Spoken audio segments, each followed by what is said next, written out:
Boy, was that an ugly game between Syracuse and Florida State. Syracuse actually had their chances to win against the Seminoles, but dropped their first game in ACC play, 33-30 to Florida State. Kicking up here on Orange Press Pass, I'll be joined by Tyler Melito and Jesse Cook, as well as Calvin Cristoforo, as we try and break down what actually happened in this game. A lot to talk about. It's Orange Press Pass. Let's get going.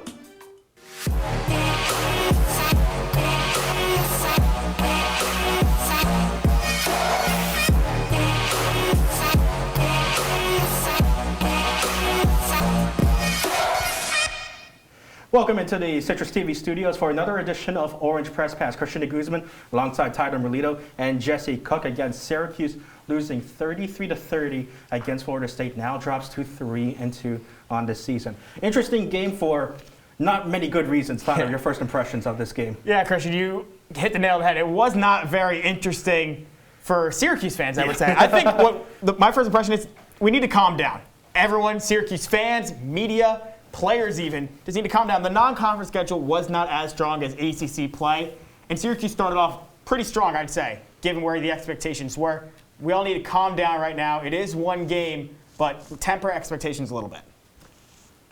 Yeah, I agree with you, but my first impression takes a little more of a positive note, because I thought Courtney Jackson had a surprisingly good game. Indeed he This did. was his best game as far as yards in his entire career. Now, he's a redshirt freshman, so he hasn't got a lot of time in 2019 and 2020, but over 50 receiving yards for him, that's a career best. Yeah, and it was needed as well. Taj Harris did not travel for this game heading down into Tallahassee. Neither did Jihad Carter, Curtis Harper, or James Williams. Syracuse coming into Tallahassee shorthanded in a crucial ACC game. So let's head to the highlights and take a look at how this exactly went down in Tallahassee. First time these two teams played since 2019. They didn't play in the 2020 COVID season. And in the first half, it didn't start well for Syracuse. Fourth down play here. Why are you running the shotgun? And Sean Tucker just immediately gets gobbled up for a 2-yard loss. Florida State still up 3-0 early in the first quarter. In the second quarter as well, they're still up 3-0 and go up now 9-0. The extra point was missed on this touchdown from Cameron McDonald. Look at all the blockers in front of him. But Tyler, this is why Syracuse has Garrett Schrader running quarterback, because he can run. He can definitely run. He has shades of Eric Dungy from 2018, something that Tommy DeVito has not shown in his time here at SU. 55-yard rushing touchdown here to put Syracuse on the board to end the first half as well. He gets another rushing touchdown, 2 rushing touchdowns for Schrader in the first half. Syracuse only down by 3. Syracuse could actually capitalize with some good defense in the second half, and holding Florida State here on 3rd and goal would do wonders for that. And the back pass is dropped, but no one picks up the ball. That's a live ball. And Andrew Parchment picks it up for a touchdown. And then Jesse, second half tackling, as you see here, was just not good. Well, the Orange just cannot tackle. That cannot happen. He can't break through a line like that and just run all the way down. Well, not all the way downfield, but yeah. Disgraceful. Very close to all the way down the field. Florida State would eventually score on that play as well. Go up 30-20, and then finally Garrett Schrader finds Anthony Queeley. His arm has been quiet pretty much the entire year. Queeley gets on the board to put Syracuse back within 3, and they need a defensive stop. Jesse, it's the true freshman, Deuce Chestnut. Deuce! What a grab! That is the interception of the year! Wish it could have translated into something more for this team, but Deuce Chestnut laying out. Can you ask for more? You can't really much. Syracuse only gets a field goal on that possession following Deuce Chestnut. And then Syracuse forces Florida State to only get the ball with a minute left. And somehow Jordan Travis breaks around the left side to put Florida State in the field goal range. But Tyler, there might have been holding on this call. No, there might not have been holding. There was holding on that one, Christian. Look at this. Number 76 just grabbing the shoulder pad of the Syracuse defender. That's just unacceptable, in my opinion. The fact there was no call, but it doesn't matter. That's because it leads to this. Ryan Fitzgerald hits the 34-yard field goal and gives Florida State their first win of the season. 33-30 is their final score. Garrett Schrader, again, up and down game for him. 150 passing yards, 137 total rushing yards, 3 touchdowns on the ground for him, 1 through the air to Anthony Queeley. We'll get to his performance later, but eventually this just wasn't the game that Syracuse really wanted from Schrader. Not at all. There's so much much good you could take from the Liberty game, and there was some good in this one, especially running the ball. But I think throwing the ball, we'll talk more about it later, as you mentioned, needs to improve. And Jesse, the second half defense just eventually collapsed, like you saw with, you said, tackling just wasn't there. Well, what we saw last week against Liberty just completely evaporated. You saw guys like Michael Jones stepping up into their roles, and this week it really just dropped off. I mean, that can't happen. And now we'll go live to the Carrier Dome where we have Citrus TV's Calvin Cristoforo out there to help us break down this game. And there's plenty to break down from this game as well. We'll see if we can get Calvin up there right now. And there he is. And firstly, Calvin, I've got to ask you, that last drive, it all fell apart for Syracuse on that last drive. The missed tackles, the holding. Where did it start to go wrong for Syracuse then? Yeah, well, Christian, for me, it's quite simple. They got too conservative. You get down, 3 minutes to go. You have the football. It's every team's dream situation. 2-minute drill. In this case, 3-minute drill. Let the Orange run their offense, air it out, go downfield for a chance to win the game. But no, they throw 2 passes on that final drive for a total of 2 yards. That's not playing to win the football game. I guess you can try to be conservative. Look, only Garrett Schrader's second start in the offense. Sean Tucker is the guy who's the cog in this offensive attack. Okay, I can see you playing conservative, maybe trying to run the clock out, see what happens, and then go into overtime and take your chances there. But they took option C, which was tweener. Okay, take some time off the clock, but not all the time off the clock, but yet don't go downfield to try to score the game-winning score, so that ends up with them leaving a minute on the clock late in the game, and Florida State having enough time to drive down the field and score the game-winning field goal. Calvin, it was ultimately a crazy game for Syracuse. Garrett Schrader got the start, and it seems like that's going to be the trend going forward. So in your opinion, if Garrett Schrader is going to be the starter, what does this offensive coaching staff need to do to allow him to succeed? Well, you know what, Tyler? I'm glad you asked because it kind of bleeds into my last point. If Garrett Schrader is your guy, if you think he's better than Tom DeVito, just 4 games into his career at Syracuse, give him the keys, okay? Don't dangle it on a fishing rod and go, oh, you almost got it. You got to be quicker than that, like the Geico ad, okay? Give him the keys 100% and say, Garrett, you are our guy. We trust you with the offense to throw the ball. He was 13 of 23 today for 150 yards. He looked better throwing the football, but let him air it out more. He's a smart enough guy from to pull it, tuck it, and run. That's what he did on his first touchdown scamper. So if Garrett Schrader really is your guy, if he is, if Coach Babers and the rest of the coaching staff think that he's your guy, build an offense where he can showcase his skill set. Don't keep him entrapped or handcuffed to 50, 60% of the playbook. Let him throw the ball down the field and give your team a chance to win. Now, Calvin, something we've talked about a lot already has been defense. What happened there? How did Syracuse adapt, or in this case, fail to adapt, to a mobile quarterback? Well, Joshi, that's an interesting question because you look at it, you take a step back to answer that question. Well, who did they play last week? They played Malik Willis, and there's no better dual threat quarterback in the nation than Willis, so they shouldn't have to make any adjustments, whether that be trying to attack and stop a run-first quarterback because of the guys who played last week. You hold Malik Willis to under 50 yards last week, but yet Jordan Travis from Florida State runs for over 100 yards against you today. Here's one thing, though, a little food for thought. Leading up to this week, a ton of people, most people, even myself, thought Mackenzie Milton was going to be the guy to start at quarterback for Florida State. And Milton is one of the only true set and forget, not moving out of the pocket passers in the NCAA right now. So they prepared for Milton, game day switch, Jordan Travis, and I get it, that might have thrown the Orange for a loop in the first half, but in the fourth quarter, you can't have Jordan Travis escape out of the pocket, run for 30 yards, and set your team up for a game-winning field goal at the 10-yard line. It's just unacceptable because they didn't have much to adjust to, but Jordan Travis, for some odd reason, got him today. That's Calvin Cristoforo from the Dome. Calvin, thank you so much. When we come back here on Orange Press Pass, we'll take a quick break, but we'll hear from Coach Dino Babers about what he thought went wrong against Florida State. Don't go anywhere. We'll be back in 60.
Welcome back to Orange Press Pass. Christian Guzman alongside Tyler Melito and Jesse Cook. A lot to get to in this game between Syracuse and Florida State. Syracuse losing 33-30 against the Seminoles. First ACC win for Seminoles. Let's get to what Coach Dino Babers had to say after the game. You can see here that he thought it was difficult to stop Jordan Travis. We heard from Calvin saying that it was difficult to stop the quarterback. Take a look. It's so difficult to shut down a quarterback that can run and throw. You have to be smart with your pass rush. And like Calvin said, they just faced Malik Willis last year, who's probably more of a dual threat than Jordan Travis is. But I think what Calvin had mentioned also, Christian, is very important. I think the Orange were preparing for Mackenzie Milton, and Mackenzie Milton didn't play. So when you have that one mindset of someone who's more of a pocket passer, and then you go to someone who's more of a dual threat, it's definitely going to throw off your offense. Look, you have to be prepared for all available options. In the words of Seinfeld legend Jackie Childs, it's outrageous, egregious, and downright preposterous that this team could not prepare for the backup quarterback. That's basic coaching. I don't understand how that happens. That's not what you want to see from the Syracuse team going into a game, an important game like this against FSU. Especially a quarterback who has basically the same skill sets as the last one you just faced. But we're talking about dual threat quarterbacks. We might as well get to it. Garrett Trader, not really a dual threat right now. His passing still leaves a lot to be desired. Where do you guys sit on Garrett Trader right now? Tyler, you first. I think for Syracuse's sake, you do need to stick with Tommy DeVito, simply because Garrett Trader is not there, like you mentioned, Christian, with the passing ability. And when the strength of your offense is Sean Tucker, you need to be able to have someone to alleviate some of that pressure. So I think Tommy DeVito needs to come in from a passing standpoint. Maybe from a passing standpoint if you want to get those dimes, but I like the 1800s old school style football that Syracuse is running right now. Garrett Trader, most rushing yards in a game for him in his career, and he's had some pretty fantastic outings as far as the rush. And yeah, Syracuse lost, but by a field goal. Don't tell me the run didn't work today, especially when Sean Tucker wasn't pulling the same weight that he usually does. Garrett Trader really popped off, and I'd like to see more of him as weeks go on. But there were a few anomalies, to be clear. Garrett Trader had the 55-yard rushing touchdown. That's not going to happen every week. Maybe Sean Tucker would have gotten some of those carries as Schrader was tackled after a 10-yard game. I mean, maybe. And we did see Schrader notch a touchdown after Sean Tucker had one taken away. And Syracuse also almost had 3 touchdowns taken away. They only had 2. But. I mean, you mentioned it, guys. Sean Tucker didn't have his best game in a Syracuse orange uniform. Still got to 100 yards rushing, but this wasn't the same Sean Tucker we've seen from the past 2 weeks, Jesse. Well, the same Sean Tucker, that's casting a little doubt on him. He still had triple digits. Yeah, first half was not great. He had 32 rushing yards over 11 carries, but then we bumped those numbers up and we get above 100 yards. Sean Tucker, that was exactly what you want to see out of him, and I'm a little ashamed of you, Christian, for calling that a down week. Well, compared to his numbers, right, Yeah. Tyler? Like over 150 yards the past couple of weeks, that's got to be considered a down week for someone that Syracuse relies on so much. Someone you rely on so much if you're Syracuse, and entering the game, someone who people thought could be a potential Heisman candidate. We all saw the tweet from Robert Griffin III saying Sean Tucker was like 5th for the Heisman right now if it was up to him. And someone who is anointed with the number 44, people were saying that they should give it to him. We need to pump the brakes on Sean Tucker as fans and media members, strictly because just let Sean Tucker be Sean Tucker. Don't put all this pressure on him. He's got a lot of time left in the Syracuse uniform, so don't make things harder on they already are. Do you think Syracuse can still survive if they just keep on running Sean Tucker into the ground like they've done so far? No, not at all. Jesse? I think they can. Sean Tucker is a very good player, and the fact that this would be an off week for him where he still scores where he notches 100 yards, Syracuse can ride him as far as they can as long as he doesn't get hurt. Well, one thing they can't afford to do if Syracuse is on defense, Syracuse had a lot of trouble today covering Florida State on the screen. So then when you couple in the second half tackling issues, which we'll get to more later, I mean, it was just not a pretty day for the defense. It has been so good, Tyler, for this pretty much the entire season. Yeah, it's been really solid. That front 5, front 7 for Syracuse has been really solid so far, and I'll keep this short and sweet. I think it comes down to, once again, preparing for Mackenzie Milton, thinking he's going to be more of a pocket passer. You have Jordan Travis come in, and ultimately, this play calling for Florida State was much different. They were leaving their defenders out on the island, Syracuse was, and open field tackling was just abysmal. Yeah, there's no other way around it other than this was bad for the Orange. They needed to prepare better as far as which quarterback they might face, because any person with basic football knowledge can tell you to prepare for the backup, but the tackling and the screens just killed them. It was a rough day for Syracuse. We'll have to diagnose Syracuse. They need to go to the hospital and get some checks. Well, when we come back here on OPP, we'll get into the doctor's room and tell you exactly what happened and what went wrong with the Orange and give you some prescriptions on how they can get better. Orange Press Pass will be right back.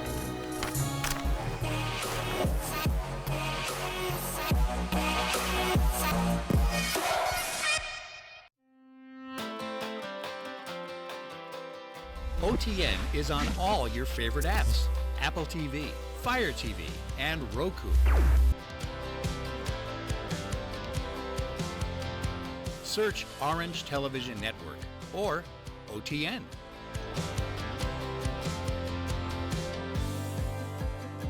OTN has its best shows, short films, and CitrusTV on demand. Family and friends can watch OTN too. Watch the live stream of OTN to catch live CitrusTV news, live from Studio B, and mornings on the Hill.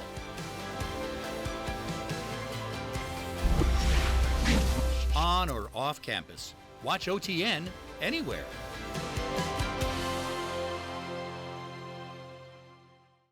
They told me a bottle couldn't dream. That I would never become a superhero.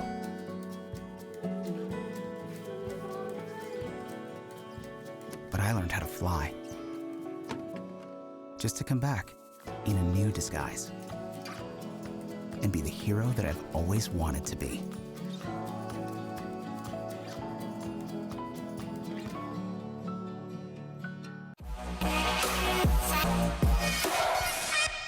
Welcome back to Orange Press Pass. I'm Tyler Melito. Syracuse football fell to Florida State this afternoon, 33-30 down in Tallahassee.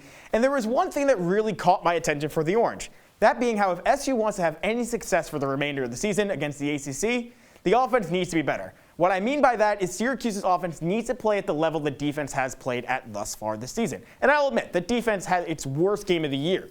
But as we move into the heart of SU's schedule against ACC foes, there are going to be games where the defense just doesn't have their best stuff. On those days, Syracuse's offense will need to step up to allow for those poor games to happen and still give the Orange a chance to win. SU would not be where they are through 5 games if it had not been for the defense, and the offense desperately needs to step it up, and the only time will tell if that will happen, and it might come back to hurt SU later in the year. We see it on the screen right now. Orange are currently 108th in the country in passing, and they only have 54 receptions, guys. Worst in the ACC by far. Look at those numbers compared to the rest of the ACC. And that's why we are here in the hospital right now. Dr. Christian Guzman alongside Dr. Tyler Melito and Dr. Jesse Cook. We are here to diagnose Syracuse's problems and give them a little bit of medical advice on how they can exactly fix it. Let's not beat around the bush. The passing game has not been good for Syracuse this season. I don't care if you have Tommy DeVito or Garrett Schrader in. This passing game's on his last legs. Dr. Melito, what's your diagnosis? How can you help them? I think what we need to do right now, as a medical professionals, is if Garrett Schrader's going to be the starter, don't be afraid to air it out. Let Garrett Schrader just cook a little bit, alleviate some of the pressure from him running the football, and ultimately just allow him to take some chances. I think the cure for that is 44 cc's of Sean Tucker.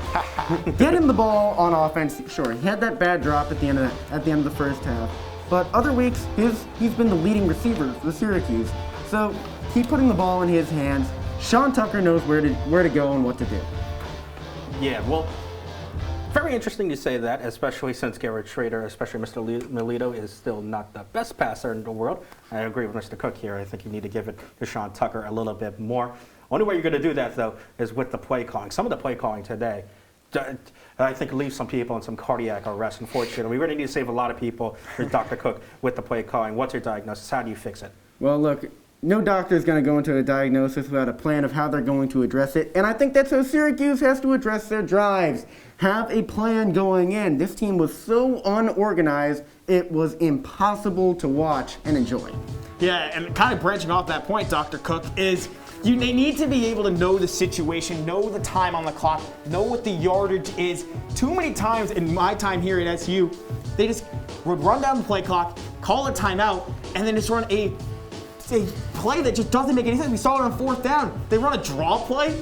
Like, everyone could have seen that coming from a mile away. They need to know the situation, play smart football. I agree with you, Dr. Melito. It seems like this coaching staff always burns a timeout when there's plenty of time left in the first quarter. Exactly. It needs to get a little bit better, Syracuse. I know we can give you a little bit more relief, especially for the defense, who has needed relief pretty much this entire season after being forced into very long situations like last year as well. But the tackling today, boy, we need to go back into the lab and dissect that, Dr. Melito. How do you fix the tackling issues today? It's very hard. I think some things you can just say is practice, but also they just need to swarm the ball better. This is a very inexperienced secondary, and too many times these young defenders were left out on an island and forced to make these open field tackles. They're not going to make it very often. So I think once the ball is out of the quarterback's hand, regardless of the team, just get to the ball. I don't care what you're doing, just run and help out wherever you can. Look, how do you contain a cancer? Well, that's just it. You contain it. That's how you defeat it. So Syracuse, they need to drill that quarterback contain. That's what left them out to dry on that last game-breaking play where Jordan Travis was able to run Florida State into field goal range. So that's their cure. They need to drill the quarterback contain and make sure they can actually sack people, because right now that's just not an option. I feel like taking Malik Jones twice daily is really helpful for the Syracuse offense, especially when they need to contain the quarterback, like Dr. Cook said. Dr. Cook, I'll come back to you for this last diagnosis. 3-2 for Syracuse so far this season. Bowl change is a little bit iffy right now. We're not sure how really the strength of the ACC continues to play out. What does this team do in order to get to a bowl game, Dr. Cook? Well, I'm going to write them a prescription for Garrett Schrader being a passing quarterback. In fact, let's scribble that in right now. I like Garrett that. Schrader, and as you can see, it's an all doctor text. So Garrett Schrader needs to become a passing quarterback. No matter how you scribble it, they need to make sure that he can put passes, because Tommy DeVito is not your answer when it comes to mobility. Garrett Schrader is by far the better running quarterback, but on a running team, you do run out of gas, and he needs to be able to place the ball in big spots. I like where your head's at, Dr. Cook. You see it on the screen right now. SU needs at least 3 more wins to qualify for a bowl game, something that didn't happen in 2020, didn't happen in 2019, got to go back to 2018. And I think what Syracuse needs to do as of right now is to lean on their strengths when they're not letting Garrett Schrader. It's all fine and well. I just said it. Let Garrett Schrader air the ball out. Dr. Cook just said it. I'm calling you Jesse. I'm done calling you Dr. Cook. It makes you seem so much smarter than you are. Thank you, Dr. Melito. Yeah, I like that. Let him throw the ball. But when those things don't work, go back to your strengths, and that's running the football and playing sound defense. If they can do those things, they can beat certain teams, like a Wake Forest next week or Clemson 2 weeks from now inside the dome. Don't worry, Dr. Cook. I will still refer to you by your title. But doctors, does the treatment plan work for Syracuse? Do they make it to a bowl game? I think they can. I honestly think they can. They have the talent to do so. The ACC is not as strong like it once was, but it's going to take some near-perfect football. Dr. Cook?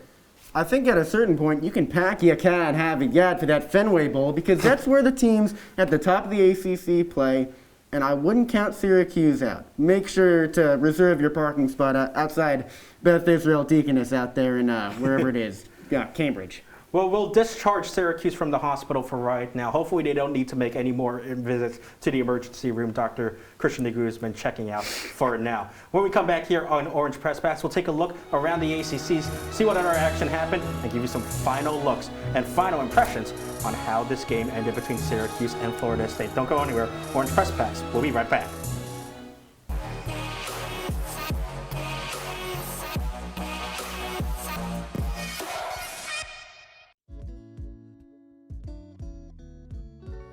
Your girls have been with you through every moment of your life.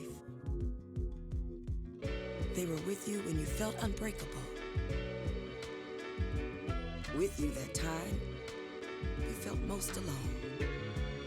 And with you when you realized you would never be. They were with you when you shared your love with the world. And with you when she became your world. Your girls have never left you. They're still with you right now. But how well do you know them? You don't know mine. Knowing your breasts can save your life.